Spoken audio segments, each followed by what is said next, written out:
to all arguments. You have an open mind. You get the briefs and arguments, and some arguments are better than others. Precedent's critically important. It's a foundation of our system, but you listen to all arguments. Okay.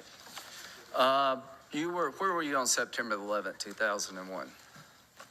I was initially I was in my then office in the EOB, and then after the first, as I recall, after the first building was hit, I was in the council's office on the second floor of the West Wing for the next few minutes. Then we were all told to go down to the bottom of the West Wing, and then we were all evacuated. And I think the thought was Flight 93 might have been heading for the White House. It might have been heading here. And Secret Service, we were being hustled out, and then kind of panicked, started screaming at us,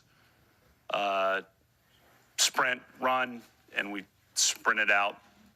My wife was a few steps ahead of me. She was President Bush's personal aide at the time, and we sprinted out. She was wearing a black and white check shirt, I remember. And we sprinted out the front gate, kind of into Lafayette Park, and no iPhones or anything like that. BlackBerries at that point in time, we didn't have that, and our cell phones didn't work, so we were all just kind of out there. And then I remember somehow ending up seeing on TV down more on Connecticut Avenue, there were TVs out at the Mayflower Hotel. I remember I was with Sarah Taylor, who worked at the White House, and we were watching as standing with her when the buildings fell. So when somebody says post 9/11 that we've been at war, and it's called the war on terrorism, do you generally agree with that concept? I do, Senator, because Congress passed the authorization for use of military force, which is still in effect, and that was passed, of course, on September 14th, 2001, 3 days later. Let's talk about the law in war. Is there a body of law called the law of armed conflict? There is such a body, Senator. Is there a body of law that's called basic criminal law? Yes, Senator. Are there differences between those two bodies of law? Yes, Senator. From an American citizen's point of view, do your constitutional rights follow you? If you're in Paris, does the Fourth Amendment protect you as an American from your own government? From your own government, yes. Okay.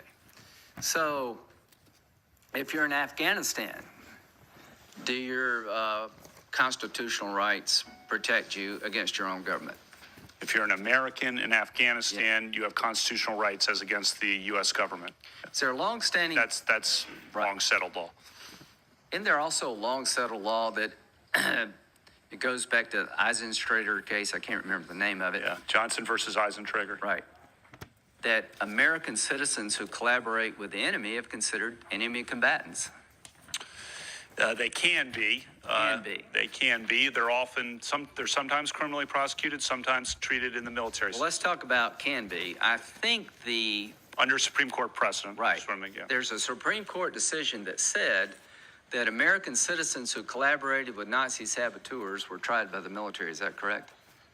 That is correct. I think a couple of them were executed. Yeah.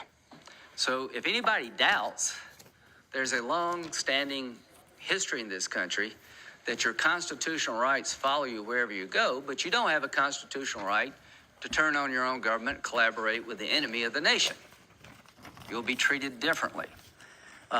What's the name of the case, if you can recall, that reaffirmed the concept that you could hold one of our own as an enemy combatant if they were engaged in terrorist activities in Afghanistan? Are you familiar with that case? Yeah, Hamdi. Okay. So the bottom line is, I want every American citizen to know you have constitutional rights, but you do not have a constitutional right to collaborate with the enemy.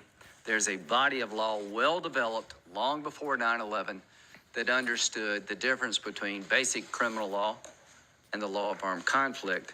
Do you understand those differences?